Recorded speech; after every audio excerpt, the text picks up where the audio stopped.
All right, I think we are live. Welcome in, everybody.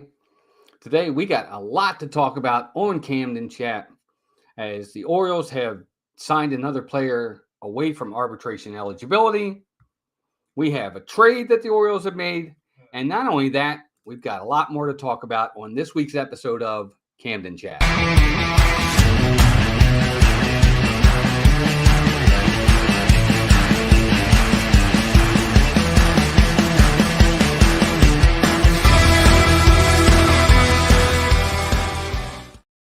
So what's up, everybody? Welcome back into another episode of Camden Chat. I'm your host, Walt.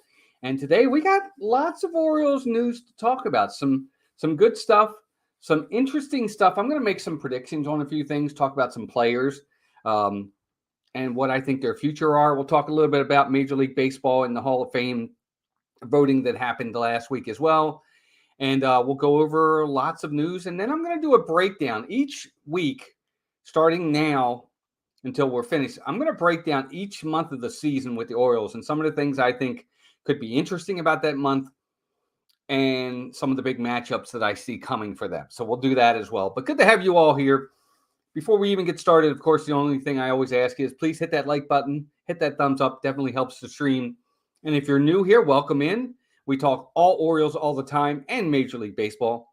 Be sure to subscribe to the channel for more. We're very small right now, but we're growing. And we're really excited to be here. Let's say hi to a few people in the chat real fast. Chris is here. Chris Slammer, welcome in, buddy. Always good to have you here. Max Webster's here. John Messina's in the house. Jeannie's in the house. And Jeff is in the house as well for now. Good to have all of you here. But just want to let you know we do have a lot to talk about today. Again, there it is at the bottom of the crawl. Be sure to like and subscribe for more Orioles and baseball fun. I do want to do a couple other things as well. Scheduling-wise, of course, every Monday we're here 6 p.m. talking Orioles talk. Even during the season, we're going to be here on Mondays talking Orioles stuff. We'll have a lot more to talk about once the season starts. Tuesdays, we have Orioles videos. Right now, we're doing our countdown of my top 25 Orioles players of all time. I think tomorrow will be number 23, and then Wednesday will be number 22. That's every Tuesday and Wednesday. And, of course, every Thursday, we do our Hall of Fame profiles, which I really love doing those because I've learned so much about these Hall of Fame players that I knew little to nothing about. And as I learned about them to do these profiles, it's interesting the amount of information you can get on these players. It's been pretty awesome for sure. Anybody that wants to send questions to me other than just here, if something comes down the road, we do have our email at camdenquestions@gmail.com. Send all your questions there. We did get a comment and a question this week that I'm going to go over at the end of the show. Just send them there, camdenquestions@gmail.com. I'll look at them this week, and we'll talk about them next week on the show. But anyway, welcome in, everybody. Good to have all of you here. I think everybody is here. Horizons 18, welcome in as well. Good to have you in the chat. But we are all Orioles talk here, so we're not even going to waste time. I do want to let you guys know I am going to be on with Anthony the Molar Man. He does match game at 7:30. So I'll be on with Anthony at 7:30. So we're going to make sure we're out on time tonight. But the first topic that I did want to talk about today, because this just came down the newswire not too long ago. The Orioles finally got another player that was arbitration eligible signed. Danny Coulombe signed. I think he signed yesterday, or it might even been today. He signed a one-year contract with the Orioles. They came to an agreement. I think he was looking for $2.4 million. The Orioles were offering $2.2. So close. How do you not come to a deal? So they did. He signed. He signed through the season. The Orioles also have a club option for 2025, so they could pick it up, or again, just like they did with CNL Perez, it's their option. They could either pick it up and he signed, or he's a free agent. So there you go. Danny Coulombe signs. That leaves now three guys left that the Orioles still have to sign. They have Ryan O'Hearn, Jacob Webb. Yeah, I could go either way with him. And Austin Hayes is still out there. So I'm really surprised at that one. Hayes, I hate to say it, but he might go to arbitration. But we'll see. But, they still have time. They could always come to deals with these guys. But Danny Coulombe signed. And he was a big integral part of the Orioles and their success last year. They got him from, I think it was Minnesota in a trade. So that was big for them last year. He was a big factor. Nah, you're never late. Welcome in, Victor. Good to have you here, buddy. I think he is an important bullpen piece, Chris, because it's another lefty out there. The Orioles actually have several. They have him, they have Cino Perez, they have D.L. Hall, they have Cole Irvin. And we're going to talk a little bit about Cole Irvin a little bit later, if they keep him in that role. So I think they have a good balance of righties and lefties out there in the bullpen. So, and he was a big part last year. But you know how bullpen guys are. One year they can be great. The next year they can flop. So I'm not taking anything for granted.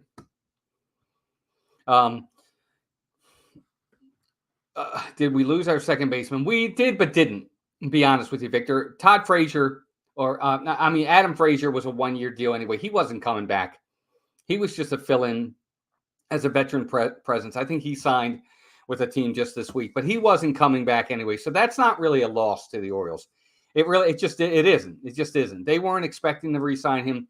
They've got Jackson Holliday, number 1 overall draft prospect in all of baseball, who could play second. They've got Jordan Westberg, who can play second if necessary. So they've got people to fill in that position. He was more of a veteran leadership type thing that he did perfectly for the Orioles last year, but not a big loss for the Orioles. Who else is in here? Debbie Bernfeld, welcome in. Good to see you. Hope you're doing well. So there you go. Danny Coulombe is signed. Coulombe is signed. I don't know how to pronounce his last name. I think it's Coulombe is signed. And that's a big one. I think that's something the Orioles really, really needed, for sure. It's good to get him off there. Now, I did want to talk about this. I thought this was interesting. The Orioles actually made a trade. They traded for a former Oriole, Tyler Nevin. So they went out and they traded for Tyler Nevin. I think he was with the Tigers, if I'm not mistaken. Somebody in the chat can please correct me if I'm wrong. For cash considerations. Now, Tyler Nevin is an infield guy. He plays third. He can play some first. I question this move only because, first off, he was already with the Orioles. The Orioles let him go. And then they traded for him for cash. And this is a team that has an abundance of infield prospects. Gunnar Henderson's already up on the team. They've already got Jordan Westberg up here. They've got Joey Ortiz, Kobe Mayo, Connor Norby, Jackson Holliday. They've got a ton of infield prospects. So why do you trade for Tyler Nevin? The only thing, now they said it was for depth reasons, for organizational depth. But in my opinion, why do you need, you don't need that depth unless something is coming. So why do you trade for a guy for organizational depth when you're so deep in the infield prospects anyway, unless something is coming? And again, this is all speculation on my part. Unless they think they might have something coming in a deal where some of these infield prospects may be traded away. And then I understand it. You want that depth because now you don't have it any longer, at least not as deep as you were. That's the only thing that makes sense to me. And it was for cash consideration, so they really didn't lose much there. It wasn't even a player to be named later. But I'd like to know anybody in the comments, what your thought is on this. With how deep the Orioles are in this position, it almost doesn't make sense to me unless something bigger is coming. And that's the only thing I can think. But I don't know. Welcome in. Mike Beachman, welcome in. Yeah, and that's what I was saying, Chris. And unless they think they're going to make a deal and they're starting to put packages together with maybe Chicago for Dylan Cease, I don't know, or maybe Milwaukee for Corbin Burns. All speculation, folks. Not sure what's coming, but that's just my opinion. See, Chris, I don't know. The Orioles are at a point now where you've got so much talent at the minor league level. You got guys that need to be given an opportunity, because if they stay down there, there's certain guys on that team, even somebody like Connor Norby, he has nothing left to prove at the AAA level. And if he stays there for too much longer, what else does he have to prove? Where's his incentive? He's not being moved. These guys are going to get stale. So when you have an Adam Frazier, all you're doing is blocking. I get it. The Orioles want to win, but at some point, they're good enough now that these guys have to get the experience. I don't like the idea of re-signing Adam Frazier. Just my opinion. There's Melissa. There she is. She's in the chat. But again, just my opinion. I don't think Adam Frazier would have been a good fit back here. He would have been blocking too many players. But Tyler Nevin is going to be, and here's the other part about that. Now that I think about it, he's on the 40-man roster. He doesn't have options as well, if I'm not mistaken. And again, you guys can look this up. Correct me if I'm wrong. They had to put him on the 40-man roster, and I don't think he actually does have options. Or if he does, he may have one left. So they're going to have to do something with him. I know Ryan McKenna doesn't have any options left, and he's trying to make the team, and they've got a plethora of outfielders as well. So the Orioles are going to have – it's a good position to be in. It's a good problem to have when you have so much talent that's ready to go, is major league ready, that tough decisions have to be made. But just that, tough decisions are going to have to be made. Not that Tyler Nevin is a tough decision, because he's not, other than the fact that he's on the 40-man roster. And if you want somebody to come up, somebody has to come off. So if he comes off, let's just say, for instance, he is on the 40-man roster and he's out of options. At that point, he would then have to be released, or at least taken off the roster. He would have to clear waivers, and then the Orioles could outright him to AAA. But will he clear waivers? I guess that's probably a piece they're willing to look at. And you know what, Chris? I maybe, but I don't know, because I think you'll have guys like Joey Ortiz and Jordan Westberg that are going to be the guys that are going to be the super utility for this team. I think that Joey Ortiz has got to be given his opportunity. Glove-wise, he's already a major leaguer. He's major league ready with the glove. He's gotten so much better with the bat. Even in the limited time he was up here last year, he did really well. He produced with the bat. So we'll see. I don't know. I don't understand the fit for Tyler Nevin. But again, just my opinion. We will see. So there you go. Trade was made. Everybody wanted the Orioles to make a trade. They made one. It just wasn't the trade we were expecting. At least not yet. We'll see. This next subject I wanted to talk a little bit about. This one we're going to go a little bit in depth on. So I was thinking about it, and we were talking about minor league depth and Orioles depth in the infield. You've got so much, we also have, don't forget about Kobe Mayo, who is also ready to go, who is a third baseman, but could also play he could probably play first base if they had to. You have Ryan O'Hearn, who's there. You have other guys who can play first base. So I was wondering about Ryan Mountcastle. Now, a lot of people are probably saying, oh, nope, you can't get rid of him. Power right-handed bat. And I get that. My issue with Mountcastle is this. Since his rookie year, okay, we're going to go over his years. Rookie year was 2020. Okay, well, his full rookie year was 2021. So from 21, 22, and 23. So he's been with the Orioles 3 years. In 2021, he had 33 home runs, 89 RBIs, 41 walks with 161 strikeouts, 23 doubles. 2022, he went from 33 home runs to 22 with 85 RBIs, 154 strikeouts, 43 walks, 28 doubles. Last year, 18 home runs, 68 RBIs, 107 strikeouts, and only 423 at-bats. 21 doubles. What I'm getting at here is this. The right field wall, the left field wall has hurt him drastically. And it's hurt the Orioles hitters drastically too. If you look at Austin Hayes, another right-handed hitter, his numbers are down. But he wasn't really what I would call a home run hitter. But the left field wall has really hurt the power numbers of Ryan Mountcastle. He's not hitting as many balls out of the ballpark. The Orioles, I think, were like bottom half of the American League last year in home runs. I think they hit like 183. They still scored 800 runs, but they weren't doing it via the long ball. And I'm fine with that unless that's what you're dependent on. And Mountcastle is supposed to be the big bat in the lineup. And his numbers have decreased every year. Now, granted, last year he was hurt, and he hit 18 home runs. But I tend to take a step back with him, and I'm saying to myself, how much is that left field wall really playing into his overall numbers? And again, I'd like to hear from you guys in the chat. What do you think? Do you think this is something that's going to be an issue for him moving forward? Is he going to have to learn to hit the ball up the middle?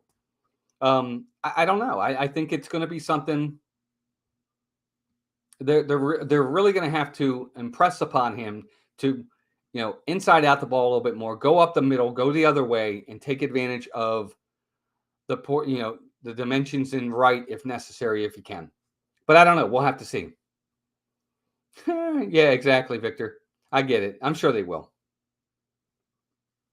But again, Chris, it's just my opinion.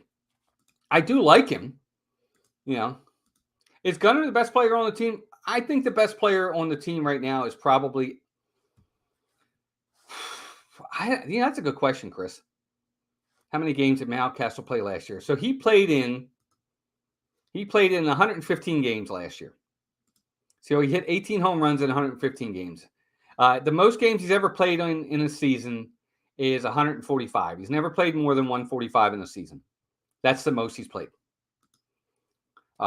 He's going to have to adapt as Alfonso did for the Mets until they move the balls in. Well, that's just it, though. He's not Alfonso, first off. I don't think he's that good of a talent. Maybe he is, and he just hasn't gotten there yet. I mean, he's only been in his third year. This will be his fourth. Maybe he'll develop. I don't know. But he's too much of a streaky hitter for me. But back to what Chris said. Chris, I give it to Adley only because of the position he plays. Because not only is he got to hit, does he have to hit, but he has to manage the pitching staff. And he's a catcher. And he's got like a 5.8 WAR. He's just incredible. I think Gunnar is phenomenal. But for what Adley does, that's why he gets the nod just a little bit more than Gunnar Henderson. He is so important to the Orioles. And you saw it from day one. The minute he was called to the major leagues, Adley Rutschman, the fortunes of the Orioles changed. If, God forbid, and I hope I don't jinx him, if anything happens to him, I worry. I would worry about the team. He is the captain. He is. Adley's the captain. And that's the thing. Pete Alonso is a really good hitter, Victor. And Chris is right. And I see that Ryan Mountcastle has the ability to be that, but I just don't know that he has consistency. And he's too much of a pull hitter. But Mountcastle, we'll see. He had 115 games last year. 30 less than he normally does. Give him another 30 games, and if he hits 5 more home runs, okay, he hits 23. I don't know. His power numbers worry me. Their numbers are going down. He doesn't really hit a ton of doubles. 28 doubles, 23 doubles, 21 doubles. He's consistent with them. I'll give him that. But he's not hitting 30, 40 doubles a season. He's just not driving the ball. So we'll see. We'll see what happens. 114 hits. Of those 114 hits, 39 of them were extra base hits. How? I don't know. I'd like to hear from you guys in the chat what you think. Do you think Mountcastle is going to have a bounce back year? I hope he does, because they really need balance on the right side, because the Orioles have a ton of left-handed hitters. They really do. And more are coming, because Jackson Holliday is a left-handed hitter. So when he joins the club, that's another lefty you have from that side of the plate. Heston Kjerstad, who we'll talk about in a little bit, he's a left-handed hitter. Colton Cowser is a left-handed hitter. Gunnar Henderson is a left-handed hitter. So they need balance. They really need him to be that right-handed masher to help this team. Will that happen? I don't know. But the Orioles need to figure it out. They have, again, these are good problems to have for the O's. But it's something that at some point the dam is going to break. The log jam is going to break, and something has to give. Either these guys are not going to develop anymore, and what we thought was going to be great talent is going to not be, because they just can't continue to develop, or they're going to have to make trades or something. We'll see. Our next topic that I wanted to talk about, and this is one I've been thinking about as well. So this is the number 2 overall pick in the 2020 or 2021 draft. The number 2 overall pick, not the Orioles' second pick, The number 2 overall pick in the draft was Heston Kjerstad. I think it was 2020, 2021. Of course, he had myocarditis, so he was out of baseball for a full year because he was recovering. I think myocarditis is with your heart, if I'm not mistaken. He has come back with a vengeance. He is such an incredible hitter who, again, has just skyrocketed through the minor leagues and has just raked at every level he's been at. And he needs a spot on this team. Where he fits, he's an outfielder. His outfield defense has always been his, what they call Achilles heel. But even the Orioles have themselves said that he's gotten so much better. Outfield coach Anthony Sanders has said that he endorses him to play the outfield. He thinks he's really, really good out there. Well, he's going to have to play somewhere because the kid has like immense power. You think Gunnar Henderson has power? I think this kid has even more power than him. His potential is you're looking for that masher, that home run hitter. This could be the guy to complement. You used to have Ripken Murray or Singleton Murray back in the old days. You could have that again with a Kjerstad and a Gunnar Henderson. The only difference is you got lefty-lefty. See, with Singleton and Murray, they were both switch hitters, so you could never pitch around one to get to the other because they were both switch hitters. But that's what they're going to kind of remind me of if they live up to their potential. But this kid has to play. They put him on the division series last year. They kept John Means off, and they put him on. So obviously they see it. And he was phenomenal in spring training last year. He raked in the minors. I want to know what everybody thinks in the chat. But this guy, he has to make the team. I don't know where he fits. He has to be the fourth outfielder or DH. They'll do a rotation thing for sure. Let's see. I'm trying to see where else we have some comments to see if I missed anybody. How many games did Mountcastle play? We talked about that. Yep. Let's see. Jump for family day. All right, Chris, have a good one, bud. Thanks for being here. Hey, Heidi, welcome in. Thank you, Heidi. Yeah, okay. I knew it was something to do with the heart. He's recovered fully from it, talking about Heston Kjerstad. So he's really done great. But this kid, he's going to rake. He's going to hit. He's going to be, at some point, a guy that's going to hit 30 to 40 home runs in the major leagues. He just has the power. If he can learn to lower his strikeout rates and put the bat on the ball, the power is there. And he's going to be a mainstay in the Orioles lineup for a very long time. Thanks, Chris. It's not. But anyway, anybody in the chat got any comments on that? I really think this kid is going to be awesome. Now, what I'm hoping he's not is the Rob Deere. What I'm hoping he is the, I don't want to say Barry Bonds, but I just want him to be a very good outfielder. He doesn't have to be phenomenal. He doesn't have to win a Gold Glove. He just needs to hold his own out there. Don't look like a fool. Don't make tons of errors. Hold his own and just mash. And I think he's very capable.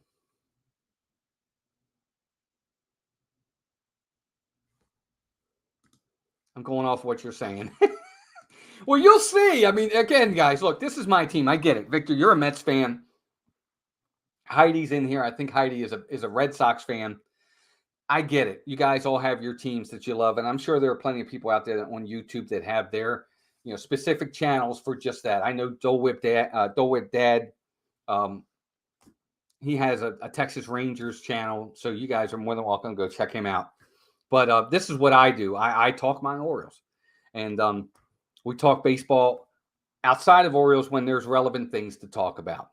But anyway, Heston Kjerstad, keep watching him, guys. You don't have to watch him closely, but I promise you, in the future, his name will be in. Well, it will be in the news on MLB Network. You'll know the name. So another thing I wanted to talk about was, I was thinking about this again. I'm trying to find some good topics to talk about, but I'm also thinking about how I would be if I was the manager or GM of the Orioles and some of the issues that they have. And another one of the ones that I was talking about was the rotation. Okay. And we have Coulombe and Tyler Wells, both of which spent time, in Tyler Wells' case, significant time as starters for the Orioles last year. First half of the year, Tyler Wells might have been the best pitcher the Orioles had. He was almost borderline an all-star. Coulombe did not start well for the Orioles. They sent him down. He came back. Second half, he worked out of the bullpen and was really, really good. My issue, it's not an issue, but my question with these two guys is this. Let's say the Orioles don't make a trade. We'll look at both ends. Let's say they don't make a trade. Okay? They go with what they have in-house. And they don't go out and get that big starter. So you're going to start with Kyle Bradish. You're probably going to go Grayson Rodriguez 2. You're probably going to go John Means 3. And you're going to probably go Dean Kramer 4. So that leaves just the 5th spot. Or even if Kramer's 5 and you have the 4th spot, who's it going to be? Is it going to be Cole Irvin or is it going to be Tyler Wells? Is it going to be someone else? But let's say it's between these two guys. I think for me, because you only got one lefty in the rotation, John Means, I think Cole Irvin has the nod. Only because it would be nice for a little bit more balance to have that 4th or 5th starter to be a lefty. I think that's what they need. They need a little bit of balance there. And not only that, Tyler Wells and his role in the bullpen when he came back was phenomenal. He just was really, really lights out. Now, whether you put him in as a long man or a setup man, the Orioles will work that out. But if I had to choose between the two as a starter, I'm going to go with Cole Irvin for now. That could change if he gets lit up. But that's what I would choose. Now, if we go out and we get a Dylan Cease, a Corbin Burns, then it's already answered its own question. You have your 5 starters. You would have Cease, you would have Bradish, you would have Grayson, you would have John Means, or John Means and Grayson, and then Dean Kramer, and there's your starting 5. And that's a formidable 5 if they got Dylan Cease. It's a big if. But that's what I think with these two guys. I really like the roles that both of them did in the bullpen last year. They were really successful, which was really kind of a surprise. I didn't know what to expect with Irvin because when he was a starter at the beginning of the season, he was getting lit up. He had like a 7.5 ERA. He was just terrible. But he got it together in the minor leagues, came back. Or yeah, Gorman Thomas is another one. But Gorman Thomas wasn't all strikeouts though. He would hit the long ball when he was with Milwaukee, but he wasn't like a Rob Deere where it was strikeout or nothing. Or home run. Thanks, Heidi. I don't know about closer, Chris. I don't know. We'll see. With Batista, they have somebody, and they have Batista under team control for a very long time. So I don't know that that's the role they're going to give him. But I see what you're saying. Love Pugs, welcome in. Maybe use 6-man rotation like the Dodgers are talking about doing. I think I don't like that only because I think these guys, well, personally, I think they're coddled. Okay? You can say what you want. Back in the old days when Palmer and those guys pitch and Nolan Ryan and those guys pitch, they pitched every 4th day. Sometimes they went every 3rd day. They would pitch 200 innings easily in a season, 200, 250 innings. Throwing is throwing. It's that simple. I'm sorry. Throwing is throwing. If you're pitching, a pitcher is a pitcher, whether it's the 1900s or the 1800s, you're still doing damage to your arm. If you're bigger and stronger today than you were back then that just means you should be able to handle it more because you're bigger and stronger. Maybe I'm looking at it wrong. I don't like 6-man rotations only because I think these guys need to have regular work. The in between starts, they'll go out there and they'll do a bullpen session.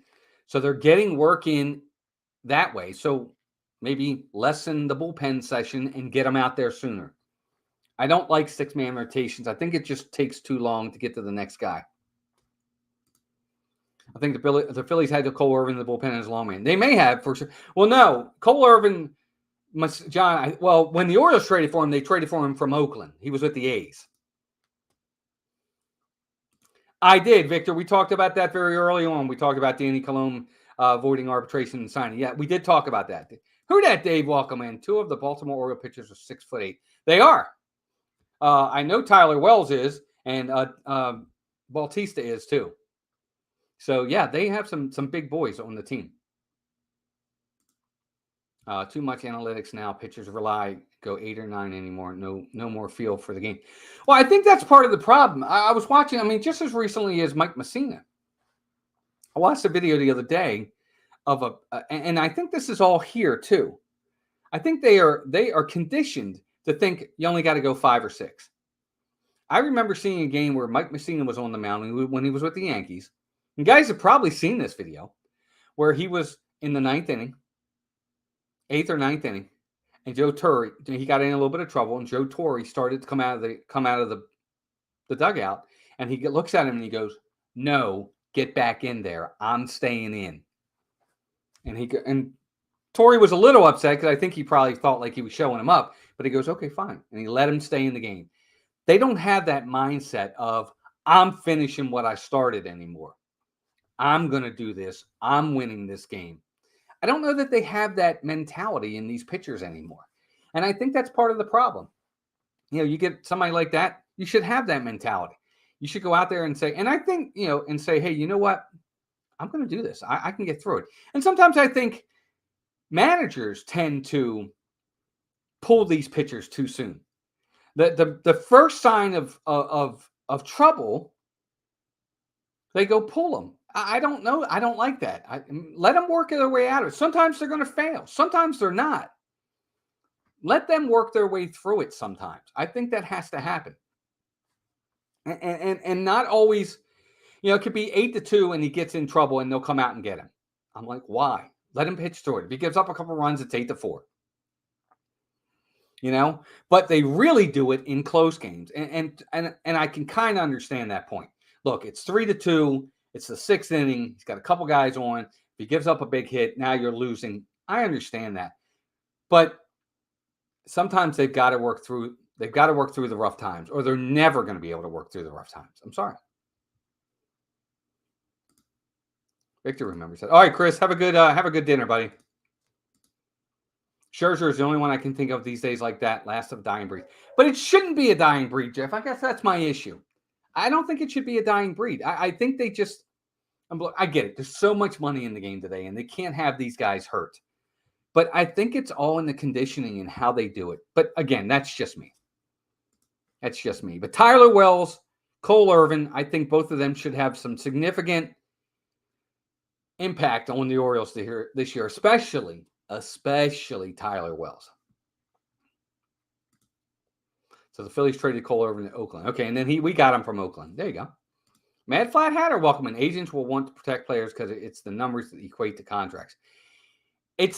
But it is numbers, but it's not the numbers of the olden days. See, they get away from things now. Now they talk about WAR and this and that, and it's not about wins anymore. It's not about ERA. It's not about batting average.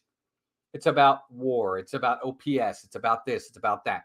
These are made up numbers, in my opinion. Look, batting average means something. Average means how often do you get a hit. Batting average should mean something. Complete games, innings pitched should mean something. That means you're out there. You're relied on. We know that this guy's going to go 7 or 8 every single time. It just those things they don't mean anything anymore. Just like strikeouts. Strikeouts used to be like forbidden. You can't strike out. Look at some of the big home run hitters back in the old days. Eddie Murray, 500 home runs, 3,000 hits. I think he struck out over 100 times once in his career. Look it up. Cal, too. I don't think Cal ever did. Ryan Mountcastle, in 3 seasons with the Orioles, struck out 160, 154, and 107. And 107, he only played 118 games. Only 115 games. He only struck out once a game. Put the ball in play. I don't get it. Paul Engel, welcome in, buddy. No, you're not late. You're here. Good to have you here. You have too much analytics now. It's ruined the feel of the game. I think there's a place for analytics in this game. I think there's a place for it. I think those analytics have really helped the Orioles. I really do. I think they've really taken the analytics and developed them with the Orioles to make our players succeed at what they're good at. I really do. But I do feel that sometimes it's relied upon a little too much in some strategic way of how the games are managed. Heidi says, what do you think about these openers now? I think Ray started that. I don't like openers. Because all you're doing is using more arms. That's all you're really doing. You're going to put 4 or 5 guys in a game. That's not the point of baseball. It's not supposed to be that. I don't like openers. Just my opinion. John says, what do you think of the pitch count and pitch clock? I like the pitch clock. I think it's really helped the games. I think the games have flowed really well. After that first couple weeks, 2 to 3 weeks, the pitchers and the hitters have really gotten used to it and really learned to develop with it. I like the pitch clock. The pitch count, they come get a guy after 98 pitches now. I don't agree with that. Guys used to throw 130, 140 pitches. It's all about conditioning. It's about how they develop them. Heidi says Japanese pitchers pitch same day once every week with lighter, smaller balls, so seems like they'd have more issues here. I don't know. I just look at the history of the game, and for the longest time in the game, we had guys that were throwing 200 innings, 250 innings, 300 innings. They were throwing 150 pitches in a game. They'd go 9 innings, complete games, not shutouts. Complete games were a thing for the longest time. It's not a thing anymore. I don't know. I don't like it. There are aspects of the game today that I don't like. I get it. Offense is what is king. They do it in football. They do it in basketball. They do it in hockey. It's all about offense. Score, score, score. I don't like that. You give me a good 3-2 game that's pitched really well and played really well, and it's exciting, and it comes down to the last out. I'll take that every day. I just will. I'll take that every day of the week. All right, so we touched on Heston Kjerstad, Ryan Mountcastle, Tyler Wells. Now what I want to talk about is what I'm going to do each week from here till we're done the season. I'm going to look at each and every month of the Orioles schedule, and we're going to kind of examine the schedule. We're going to look at all the months, April, May, June, July, August, September, all the way through. We're going to look at some fun games of what they could be coming up with and what we think is going to happen and some interesting things that maybe we see in it that are going to be coming up. So when I look at the Orioles schedule and I'm going to see if I can get this in here for you guys. Hold on one second. Let's see if I can get a copy of this. I'm going to see if I can get this in here and show you what I'm looking at. But we're going to look at the April schedule for the O's here in just a second. I'm going to try and add it to the screen.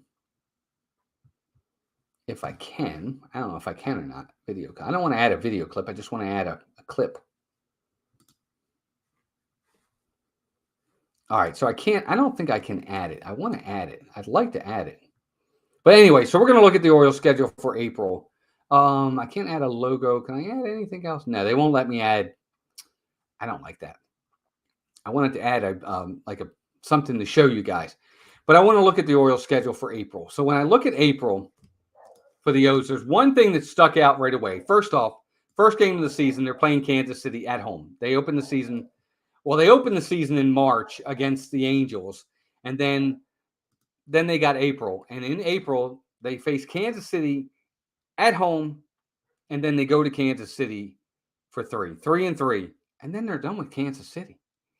Orioles will see Kansas City 6 times in April, and then they won't see them again for the rest of the year. Crazy, crazy, crazy schedule. I think that's weird, personally. I don't know what you guys think, but that is really weird. That happened with them last year with Boston. They played Boston like 7 times in April and didn't see them again until August. And it was weird. Thanks. I understand. Thanks, Victor. I appreciate you saying that. But they do. But they start the season, Kansas City. Then they go to Pittsburgh. Then they go to Boston for 3. Then they have Milwaukee at home, Minnesota at home. Then they go to Kansas City. Then they go to Anaheim. And then they're back home for Oakland. And they finish out the month of April with the Yankees. The one thing I'll take away from the schedule, from what I saw, just glancing at it, it's a good way for the Orioles to get off to a hot start. Because to be honest with you, Kansas City, Pittsburgh, Boston, I'm sorry, Heidi, Oakland, Kansas City again, Anaheim. That's 6 series right there that they should easily win the series, if not sweep some of these series. They're really going to get off. They should get off to a very, very quick start and get out to a nice start. And if they don't, then they're going to have, that's going to be a struggle, because opening with Anaheim and Kansas City at home, two teams that were sub 500, and then going to Pittsburgh and Boston, which are two more teams that were sub 500. And then you're home for Milwaukee and Minnesota, two good teams, but you're home for those two. And then you're back on the road at Kansas City and Anaheim again. And then Oakland at home. They should run the table on a lot of these games. And then they'll finish against the Yankees at home again.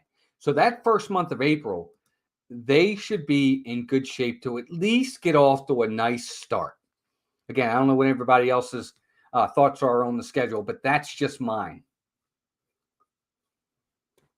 So to illustrate your point about strikeouts not mattering, Schwarber hit 47 home runs and struck out 215 times, and he hit 197 and is a hero in Philadelphia. See, that's my thing. 47 home runs is great. Okay, that's fine. 47 home runs is great. He batted 197. Basically, all he did was hit a home run. If he didn't hit a home run, he didn't do anything else. So 197, guys. What that basically means is he got a hit less than 20% of the time at the plate. So over 80% of the time, he got out. That's all it is. That's really all it is. 19% of the time, 197, he got out. He got a hit 19% of the time. I don't understand it. I don't know why people accept it. And of those home runs, the 47, how many of them were when they didn't matter? In other words, he might have been losing 8-2 and he hits a solo home run to make it 8-3, or they're up 11-1 and he hits a 2-run homer to make it 13-1. How many of them were big hits when they mattered most? And that's the key. How many of those home runs were to tie a game or to give your team the lead? Those are the big ones. How many where were the hits when the game was tied, or when the game, or it gave you the lead, or were those hits with the bases loaded? The big moments. That's what I want. And if you're batting 197, you're not coming through in the big moments. I just my opinion. Again, and that's no disrespect to Kyle Schwarber. I don't want somebody like that on my team. I don't want an all or nothing guy. Yeah, I mean, and that's the other thing too. And the ballparks are smaller today than some of the old ones. Some of the old ones were pretty bandboxes as well. Don't get me wrong, but these guys are bigger and stronger. I really think these ballparks should be bigger. Yeah, the schedule is really weird, Victor. I think it really favors the Orioles to get off to a fast start. It really does. It really does. They have 1, 2, 3, 4, 5, 6, 7 series of the 10 against teams that were under 500 last year. The only ones that weren't were the Brewers, the Twins, and the Yankees. And the Yankees were only like a couple games over 500. They weren't that much over 500, but they're better. We know they're better. So they're only facing 3 teams with a winning record in April alone. So they should get off to a pretty fast start if you look at it that way. And that's how I'm looking at it. But who knows? We'll see. I'm trying to get the banners back up. We're examining the schedule. But again, that's what you have to look at. And I think as an Orioles fan, they're going to look at the start of the season, and say, where can we thrive? Because when I look at, I'm not going to get into May. I'm going to talk about May next week. But April should be a good start for the Orioles. We'll see. Before we get into the mailbag, I did want to touch on one thing. That's pretty much all the Orioles news I have for this week. But I did want to touch on the Hall of Fame. As you guys know, this week, the Major League Baseball announced their Hall of Fame inductees of the people that got in. The 3 recipients this year were Adrian Beltre, Joe Mauer, Todd Helton. And I'm not by Walt. See you later. All right, John, have a good one, buddy. John Messina, have a good night. Thanks for being here. I don't like to toot my horn, but on this case, I am going to toot my horn. I picked all 3 of them. I literally said those were the only 3 that were going to get in, and those 3 are the only 3 that got in. Looking at the numbers, looking at the percentages, and understanding the positions that they played, Adrian Beltre was a no-brainer. We all knew that was coming. Joe Mauer, to me, I know a lot of people say, oh, he shouldn't have got in. I'm sorry. I think he's a Hall of Famer. He was a catcher. He's one of the best catchers. He won 3 batting titles, for crying out loud. This guy was really good. He was exceptional behind the plate.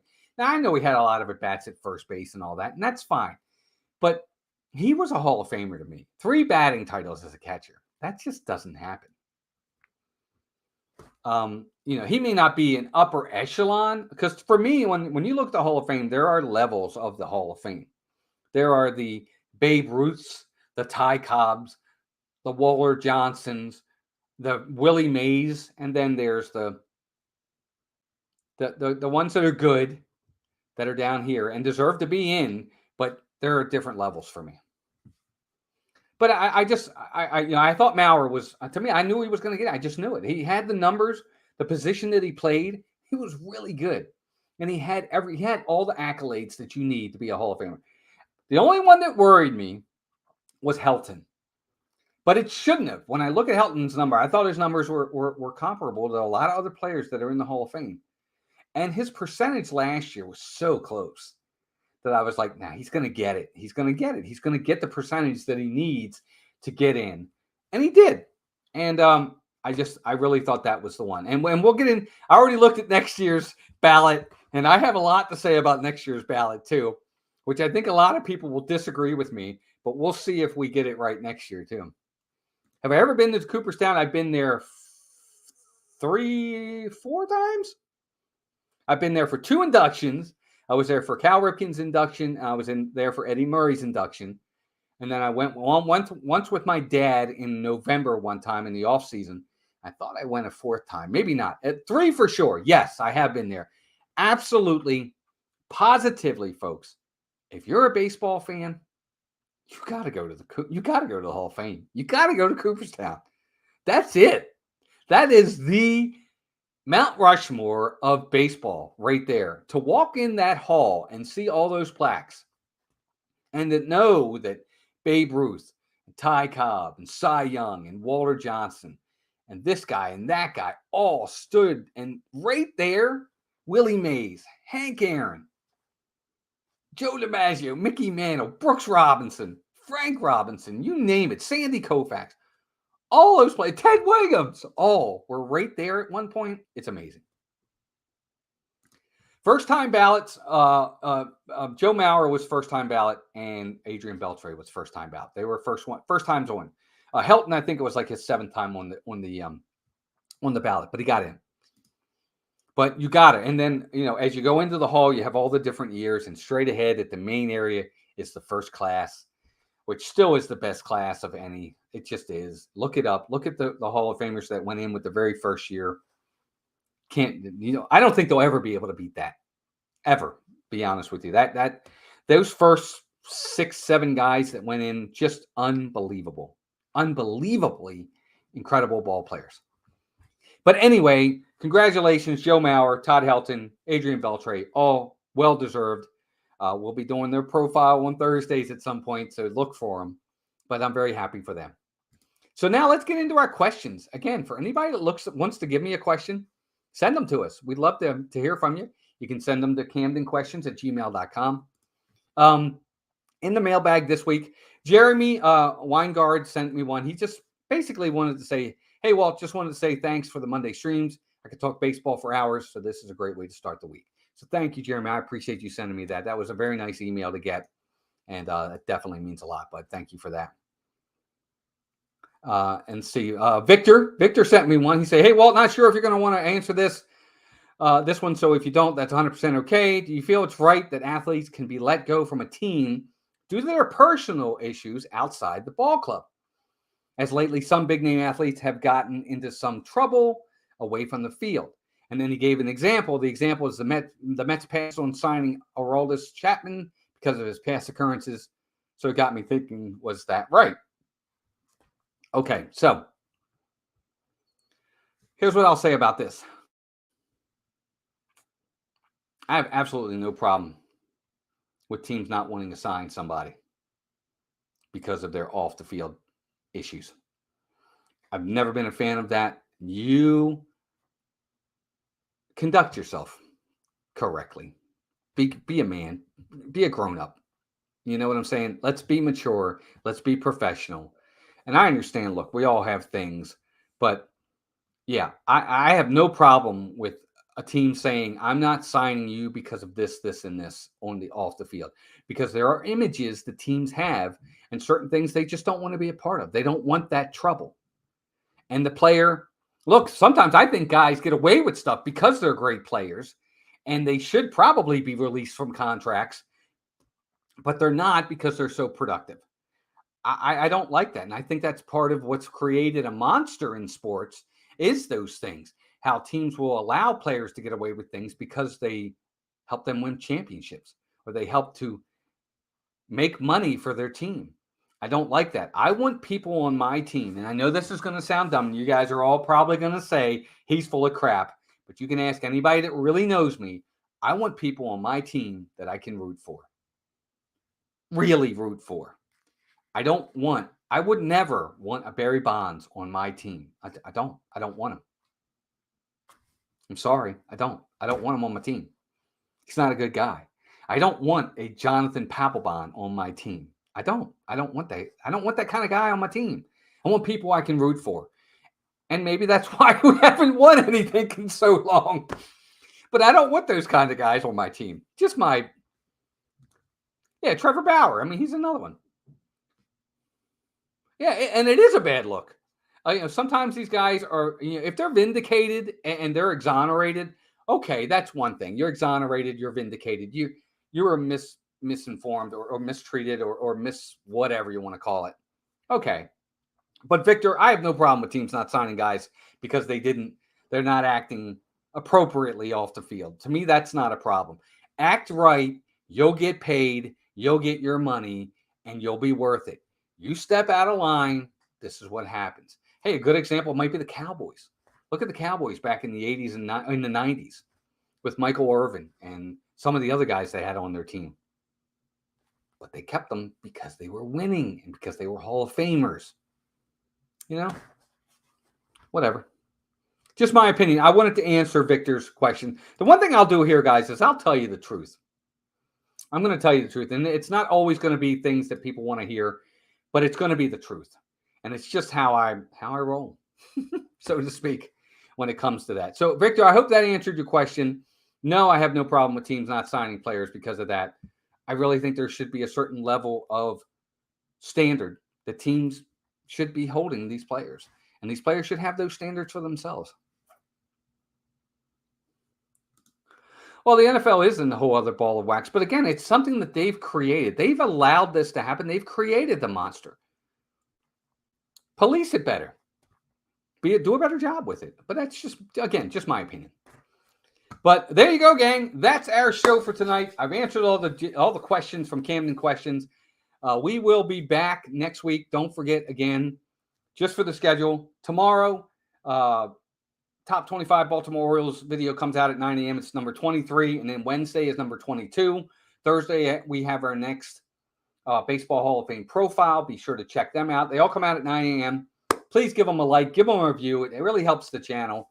I hope everybody enjoyed this. Again, please send me your questions. CamdenQuestions@gmail.com. I love answering them. I love bringing them on this week and going over them with everybody. The more the merrier. I'd love to have 25 questions. That would be amazing. But I hope you guys enjoyed this episode. Please give us a like. It really helps the video. Subscribe to the channel. Tell your friends about the channel. It is mostly Orioles talk, but there's also baseball talk in here as well. But I hope you guys, by the way, I have to ask real fast, what do you guys think of the intro?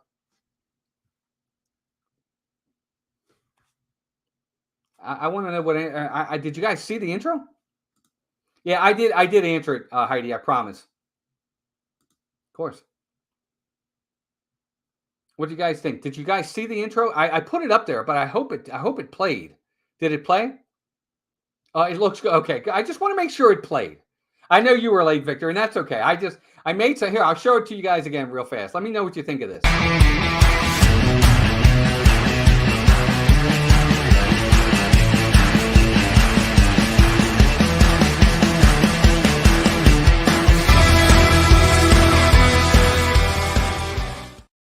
So that's it. I just wanted to.